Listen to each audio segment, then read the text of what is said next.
Coming up on AgweekTV, North Dakota voters make their decision about corporate farming. We'll have reaction from those who supported and opposed Measure 1. A major ag county in South Dakota is considering whether to allow expansion of livestock operations. It's grilling season. We're going to talk about some of the best cuts to put on the grill.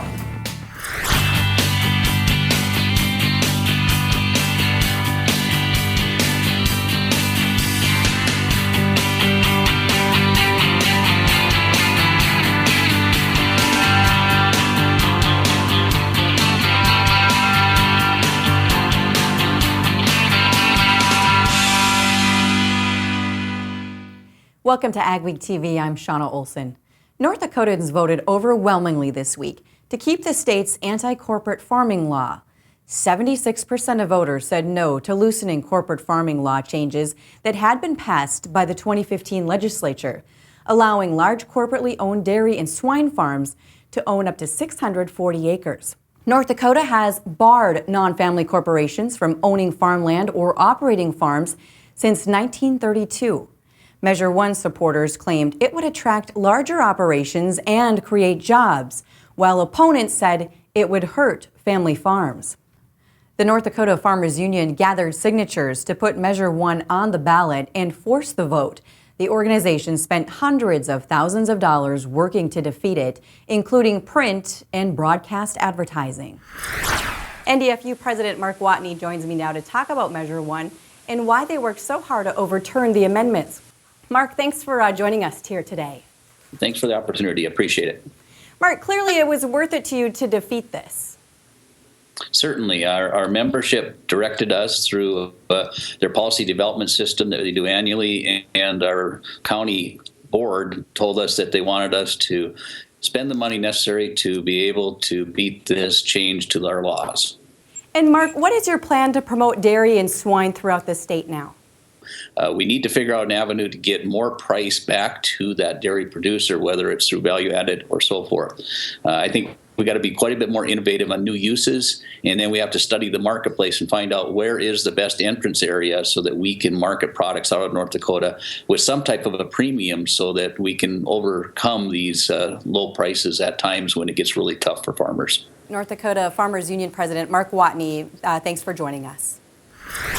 Meanwhile, the North Dakota Farm Bureau recently filed a lawsuit in federal court attempting to overturn the entire anti-corporate farming law. Farm Bureau President Darrell Lease says the suit claims the law is discriminatory and against the federal Constitution.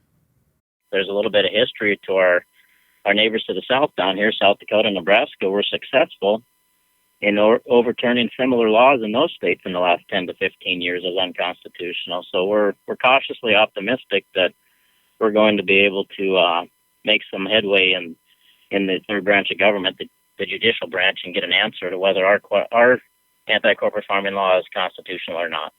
Lease thinks it could take a couple of years for this lawsuit to work its way through the courts. Eastern South Dakota and western Minnesota are becoming known as the dairy corridor.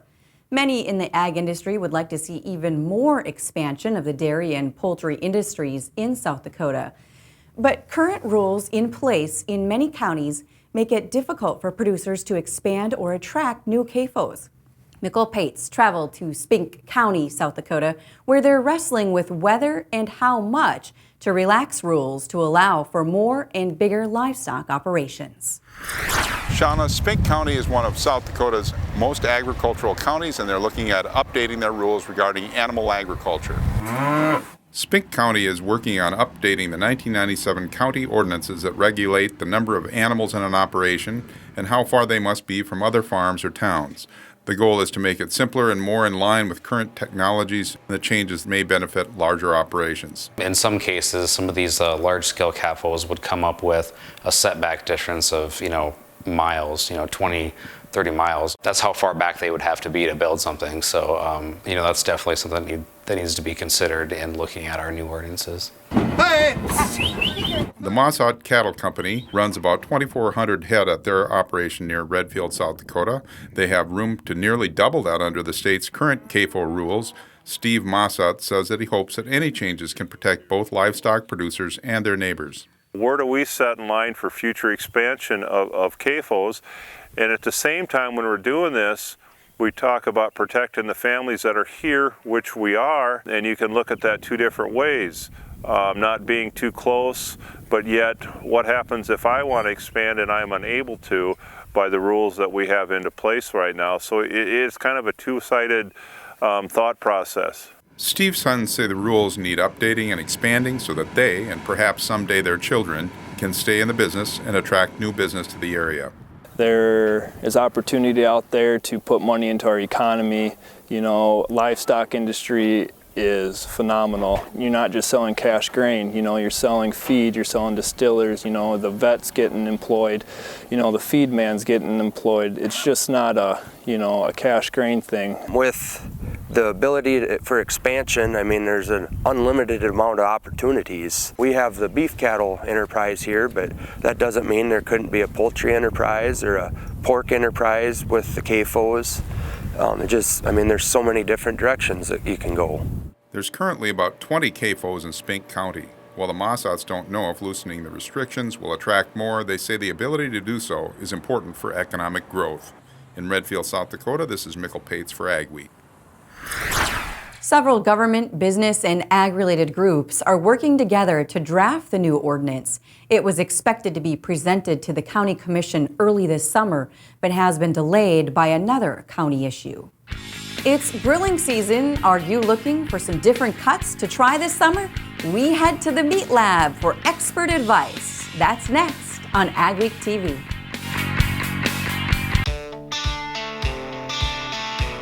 How did we become the region's largest independent seed company?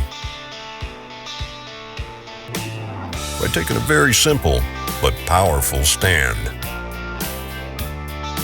We will sell no seed that we wouldn't be happy to plant on our own farm.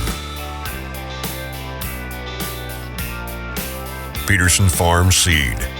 Stand tall.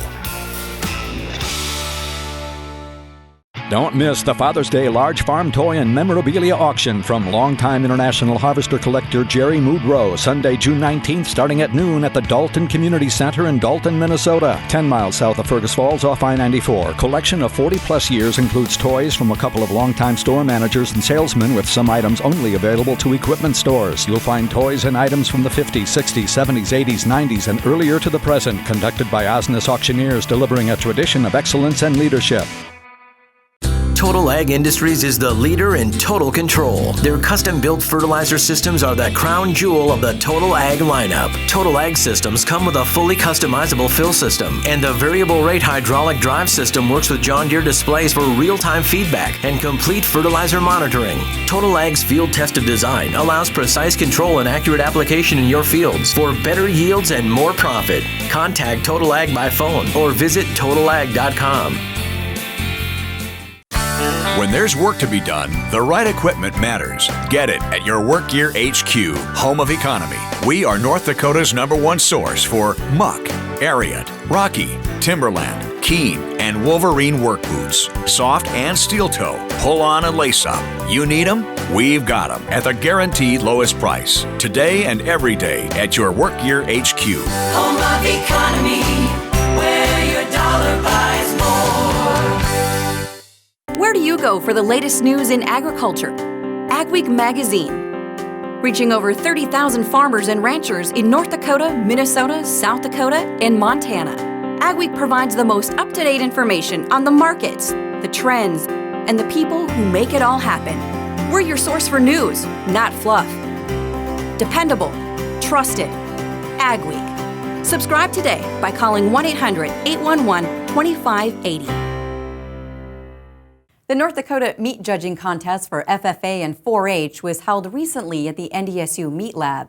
I went there to learn more about all the different cuts of meat, both the common and the hidden gems, just in time for grilling season. Americans consume more meat than just about any other country in the world, but how much do we really know about that meat we buy? We are here at the NDSU Meat Lab with Austin Jermolis. He is the manager here. And Austin, what are some big things we really need to know when we're purchasing beef or any kind of meat? Well, Shawna, the biggest thing is quality, and then What goes with quality is, what are you going to use it for? How are you going to cook it? Are you going to barbecue? Are you going to grill? Is it going to be something you're going to do in the oven, crock pot? So all those factor in when choosing the correct cut of meat. We have lots of meat to check out today, lots of different cuts. Let's go check it out. As we break down a carcass, we get different wholesale and retail cuts. We have a hind quarter and a forequarter. There's a lot more fat in the forequarter than there is in the hind quarter. You get really lean cuts that come from the hind quarter. I didn't know that. This is a table of some common, some not common retail cuts, Shawna, from beef, pork, lamb, anything from a beef flat iron steak, which is an amazing cut to grill. A lot of people don't know about a flat iron steak because it hasn't been a real common cut. It's what we call a value added cut in beef. As far as a tenderness level, it's second to the tenderloin, which is the most tender muscle. A cheaper version of a steak? Yeah, that's a good point to bring up because as we know, steaks can be expensive. The flat iron is a, what do we say, economical steak to buy. This one here. A tenderloin? It looks like a tenderloin, but it's not. It's actually an eye of round steak. And compared to a tenderloin, really tough. Oh, okay. Yeah. So what should you do with this? You know, most common, we're talking about economical steaks. This is a very economical steak. Okay. Because it's tougher. You talked about some variety meats. We did. So if you aren't familiar with what a variety meat is, it's internal organs. So liver, heart, it could be tongue, tripe, a lot of different variety meats. Okay. Not widely consumed in the United States, so a lot of the variety meats are exported to other countries, but we do have an example. So this is a liver, actually a lamb liver. We also have a heart down here, which, you know, there's still a lot of people that will eat hearts. It's a whole muscle, so it's very lean. It's got a lot of flavor. It's nothing to be afraid of. Okay. But you said... It is good. It is, yes. A lot of the time, like livers will be used for making sausage. Old world sausage, like a Braunschweiger, they'll use liver. Tell us some good cuts for the grill. We have a flank steak, nice thin cut, sliced against the grain. It's awesome on the grill. If you want to impress your friends, you've never had lamb or you love lamb, here is a great summer cut to grill. This is actually a French lamb rib roast. A little on the spendy side, but amazing flavor, fun to play around with, awesome on the grill. Now, my producer and I were talking back at the office. The only thing we know about French, anything is a French manicure. So what does that mean? Frenching, see these bones that are sticking out here? Yeah. One time they had fat and lean muscle on them. All we do is fancy them up by pulling the fat and lean off. Down here, Shawna, we have some beef short ribs. They are awesome. Just simply amazing when they come out perfect. Should just basically fall off the bone. Becoming a more common cut with consumers. And there's a few different ways they can be cut. These are cut into single ribs, so you have one single rib. It's just a little easier to handle. You can get them in racks or thinner, however you want them. But and then we have a tenderloin steak. So as far as buying expensive cuts, your tenderloins are going to be your most expensive.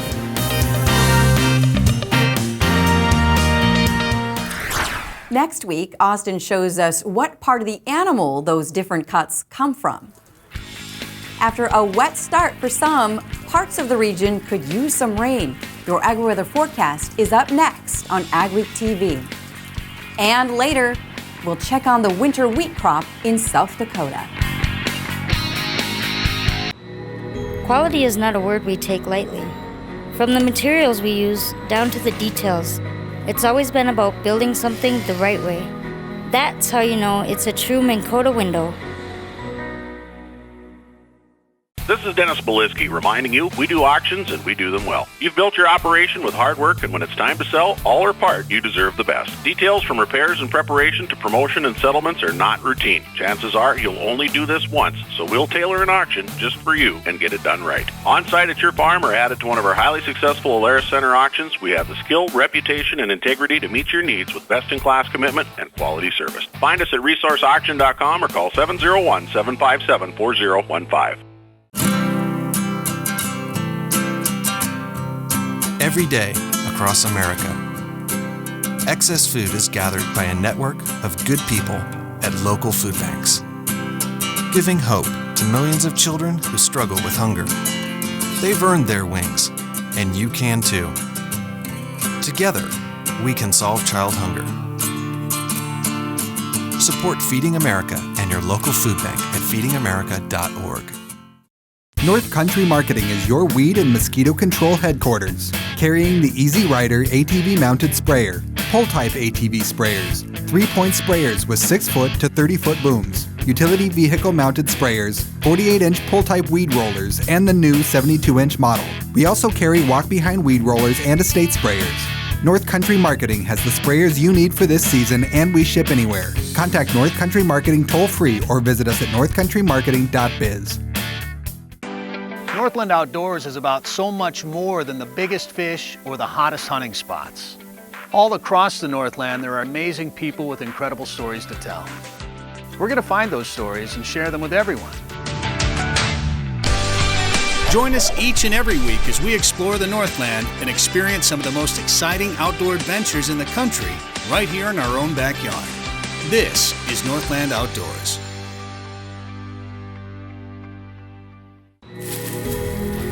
I look down the line and I see every step this window goes through and the people that help create it. I love working with a team that truly cares about helping make true Minn Kota windows. Oranges to begin with tonight. No, we don't grow a lot of oranges, Northern Plains, Upper Midwest, but there is an orange futures market as well, and oranges are high. Tropical Storm Colin, back the first week of June, did a lot of damage to South Florida orange groves. Those groves are already been stressed out by an orange tree disease down there. Of course, a lot of oranges from the U.S. come from California. That crop is fine. It's irrigated. But there's another main area of oranges. In fact, the world's leading exporter of oranges is Brazil. And a lot of crops in Brazil are in some concern about them because of too much rain down there. The tropical activity across the Atlantic, though, has really settled down for now. But the good weather has not affected orange futures. They're still concerned about the orange groves. Meanwhile, look at the Atlantic Ocean right now. We're getting on into tropical season right now, and there is nothing. A lot of cool water has dropped into the Atlantic, even down into tropical regions. So for the time being, tropical activity should be suppressed. Last summer was a very quiet one in the Atlantic. This summer is expected to be a little closer to average, and we have a long way to go. But here in June, except for a brief flurry early in the month, it's looking pretty quiet. Hot weather this weekend into early this week down across the southwest. I mean, crazy hot, like 120 in places down in the southwest. Meanwhile, here in the northern plains, big fast jet stream producing some stormy weather in the northern plains will be produced by much quieter weather this week. The heat wave ridge will try to build up through the Rocky Mountains, but instead of spreading into the northern plains, we may get a brief warm day, but most of it's going to stay pretty far south, and milder weather will flow into the northern plains. It looks like overall this week will be relatively mild. Precipitation-wise, here's the forecast. Scattered weekend storms moving out into the upper part of the Midwest. I can't say exactly where there will be the heaviest rain, but overall, normal to slightly above normal rains for the Midwest. High plains throughout the west looks really, really quite dry. This whole area over the east won't be rain-free, just won't be particularly stormy. But from about the Red River Valley west, I think it'll be mostly pretty dry for this week. Temperature-wise, extremely warm early on with temperatures well over 100 and a lot of 90s building up throughout the Rocky Mountain states. The Great Plains, Midwest, normal to cool. Next week, as we head toward early July, there will still be some stormy weather in the upper Midwest, but overall I don't expect it'll be crazy wet. Don't know exactly where this will be. Generally a little below average over much of the northern plains. So here's what we're looking at as we move here into the last 2 weeks of July.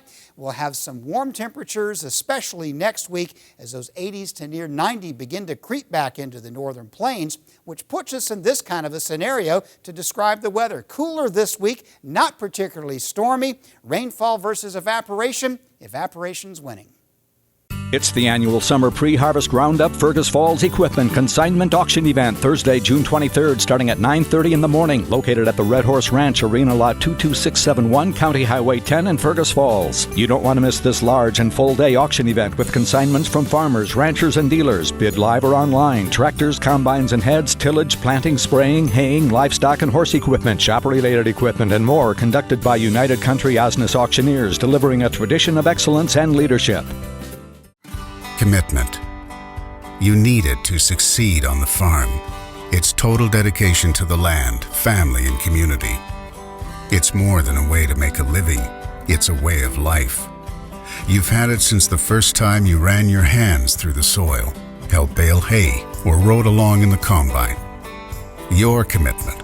It's as strong as your family's trust, as honest as each long day you put in, and as pure as the opportunity that comes with every tomorrow. It's how we build our bins, with proven design, superior structural integrity, a lifetime warranty, and a promise to stand with you, no matter what storms come your way. The harvest will always be protected, so you can sell when it's right for you, your family, and your farm. Commitment. It's why we can say, there's nothing standard about superior. Where do you go for the latest news in agriculture? Agweek magazine. Reaching over 30,000 farmers and ranchers in North Dakota, Minnesota, South Dakota, and Montana. Agweek provides the most up-to-date information on the markets, the trends, and the people who make it all happen. We're your source for news, not fluff. Dependable, trusted. Agweek. Subscribe today by calling 1-800-811-2580. We believe in a fair and balanced approach to state and federal regulation. Proposed changes to OSHA's anhydrous ammonia policy, EPA's Waters of the U.S., the Clean Air Act, and endangered species are a few examples of what we are facing. The one-size approach doesn't work for North Dakota. Agriculture Commissioner Doug Goring wants to work with you to protect our state. Go to our website to see the latest issues that affect not only agriculture today, but for future generations. AgweekTV, sponsored by Peterson Farm Seed.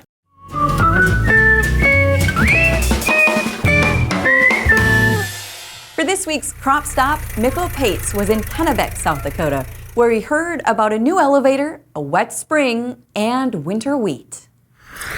Rufus Barnum, today we're in Kennebec, South Dakota, talking with folks here about the new crop and a new elevator that's coming in to take care of it. The bulk of our acres are of winter wheat. I think for the most part, everything turned out pretty good. The wheat come up good. We finally got some heat, it likes a little more arid climate, so we did have a lot of disease pressure. Our stripe rust was actually really, really bad, especially in places where guys didn't use foliar fungicide. Other than that was kind of our big disease. The yield should be pretty good. Despite current commodity price projections, the community builds for bigger, brighter days in the future. At Kennebec, South Dakota, this is Mikkel Pates for AgweekTV. Up next on AgweekTV, advice from an expert on some common summer problems with cattle.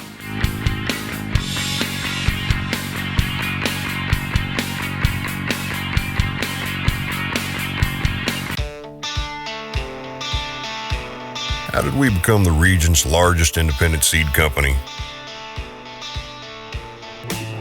By taking a very simple but powerful stand. We will sell no seed that we wouldn't be happy to plant on our own farm. Peterson Farm Seed. Stand tall. The North Dakota Soybean Council invests checkoff dollars to increase soybean demand, increase yields, and open new markets. The soybean checkoff has resulted in stronger prices and higher yielding varieties.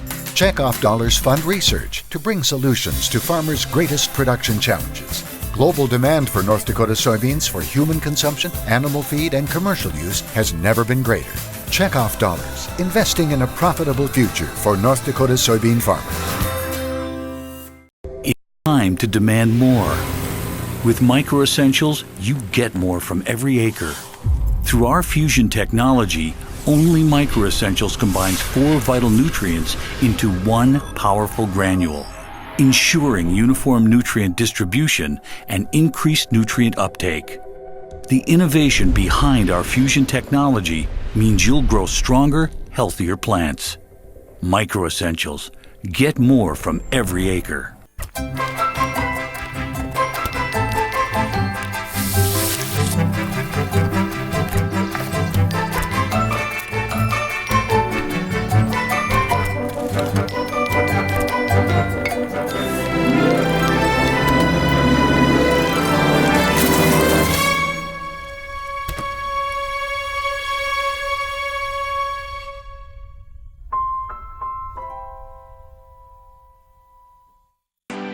Northland Outdoors is about so much more than the biggest fish or the hottest hunting spots. All across the Northland, there are amazing people with incredible stories to tell. We're going to find those stories and share them with everyone. Join us each and every week as we explore the Northland and experience some of the most exciting outdoor adventures in the country right here in our own backyard. This is Northland Outdoors. Summer is here, and that means producers need to keep an eye out for heat stress in their herds. Livestock stewardship specialist Gerald Stucca has some other things to keep in mind during the summer season. Just this morning, we treated a case here at the Beef Cattle Research Complex of what we call foot rot. It's a bacterial infection that occurs in the soft tissues between the toes, and the classic signs that you'll see in cattle with foot rot are acute lameness. In other words, all of a sudden, the sudden appearance of lameness, I should say, in usually one foot, and then you'll notice swelling along with it, and that's a pretty classic symptom of cattle that are dealing with what we call foot rot. One of the issues that we deal with, though, in regards to foot rot and or a condition we call pink eye, some of our producers and even veterinarians have wanted to put antibiotics in the feed or in the mineral to treat those conditions, and really that's not an approved use. There's not a label claim for that, and with the new veterinary feed directive that's coming online in January 2017, a veterinarian cannot write you that permission slip or that veterinary feed directive to use antibiotics in mineral, for example, for that purpose, as there is no label claim. So we need to think about other management strategies to prevent that or to treat those cattle while on pasture. Fly control can be a huge management strategy to try and prevent pink eye from spreading within the herd. And certainly being able to apply fly control measures throughout that fly season, whether it's ear tags, whether it's some type of pour-on, whether it's just moving cattle a distance away from where the manure patties are that those flies are bred in, can actually make a huge difference on the number of flies themselves. So those are the conditions that you'll see throughout the rest of the summer and the pasture season. This week's photo comes from Chris Johnson from near Sharon, North Dakota. He says he rescued this poor little guy after finding him caught in this fence. He says Mama was standing nearby waiting for him. Send your pictures to agweek.com. Give us your name, location, and the story behind your shot. Thanks for watching this week's edition of Agweek TV. Remember, for all your ag news, go to agweek.com. See you next week.